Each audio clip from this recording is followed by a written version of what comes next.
All right, it's the last week until football starts, so let's see if anyone has any last minute fantasy drafts they want to be in. To me, running backs are very important, so let's get them going. Right now, Christian McCaffrey, which is not on this list, but he is the number one running back. He is an awesome running back who does the pass catching really well, and he actually meshed very well in the 49ers offense. So to me, he's going to be the top running back this year, no matter what. So if you can get him, definitely draft him. But my hot player this year is Bijan Robinson. I just enjoy that guy so much, and I've been watching him more and more. And the more I watch him, the more I just love watching him play. He's definitely going to get a lot of points and do a lot of production this year. To me, I always think about like if Reggie Bush and Frank Gore had a baby, he'd be Bijan Robinson. The only thing that kind of gets me a little down is he's on the Falcons. To me, it feels like the same situation that Adrian Peterson was in when he was on the Vikings. It's that mid-level kind of team that you don't know how well they're going to do. And you hope that they'll use the run game more and use Bijan Robinson even more. I think they will, and so we'll see how these things will go. Now, next we go online is Jahmyr Gibbs and Derrick Henry. These ones are both great running backs. Derrick Henry is a beast. You're going to take a lot to take him down. So I feel like I don't know why he is going down the list so much when he is an awesome running back. The only thing I can think about is that most leagues are PPR. Even like the best ball leagues that I mostly play are PPR as well. And he's not much of a pass catcher. To me, that should not shy you away from taking Derrick Henry. The Tennessee Titans have a great schedule this year. And about all the teams they play, there's a few here and there that don't. But most of the teams gave up the most yards for running backs last year. So they're definitely going to give up a lot of yardage this year for Derrick Henry to just eat them all up. So definitely pick Derrick Henry if you can get him.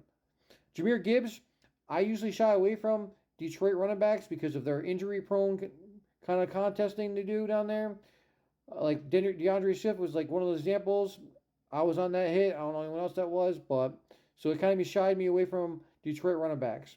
But when my ears perked up when I heard that they got a new turf down there in Detroit, I'm like, new turf? Oh, so they're going with the same turf as most of the fields now. So now it makes me feel like that Detroit running backs are not going to get injured, and I'm going to take my chance on Jahmyr Gibbs. I watched a lot of tape on him, and he's really good, and he'll get there. And I feel like they're going to start using him in the pass game as well. Now, Ramondre Stevenson is my other favorite guy. He's gone down in the rankings a little bit just because of the fact that Zeke got on his team. Zeke was sitting there and oh, I'm going to take all your touchdowns that are in between the 1 and 5 yard line. And everyone's like, okay, we're not going to take Ramondre Stevenson anymore. We're going to put him all the way down to pick 12. He used to be at pick 7. He might be going down to 15 now or something like that. But to me, I'll take him as a steal. He's going to be a great running back. He's a great pass catcher, and he's going to produce. Like most people are worrying, is the team going to be good? The team might be better with Zeke, but the fantasy will not.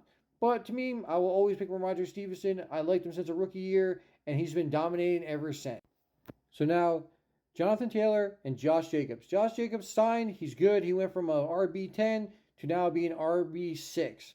He could even go higher since he was the top rushing running back last year and had the most rushing yards. He's definitely a dominant force. And without Derek Carr on the Raiders, he might even get even more yardage to run this year. Jonathan Taylor is a bust. He basically is out for at least the first 4 games. And then, you don't know if he's going to come back for the rest of the season because you don't know. Because he's having problems with the Colts, and you don't know where that's going to lead you. The Colts are trying to mend the relationship, but he still feels like he does not want to be on the Colts. So I would not take him. He's basically, not really good. Now, Alexander Madison is another one that worries me as well. Because the Vikings have sat there and looked at Jonathan Taylor, had a visit, Kareem Hunt. So it's why are these running backs going down there? What's going on? I don't know. But you definitely want to be wary about taking Alexander Madison if the Vikings are taking other looks at other running backs. Because maybe he can't do all the things they want him to do and they need some backups. Or maybe they'll even get a backup and then take a little bit of his yardage away. Now, Jamal Williams and Alvin Kamara. As we know, Alvin Kamara is suspended, so Jamal Williams will be taking that front line first for the first 4 games. So now we have to sit there and choose. You're going to take Alvin Kamara and get the later games or take Jamal Williams for the early games.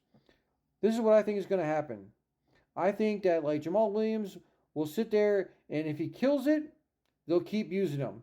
If he doesn't do as well as expected, when Alvin Kamara comes back, they'll use Alvin Kamara, and then we'll see how things go there.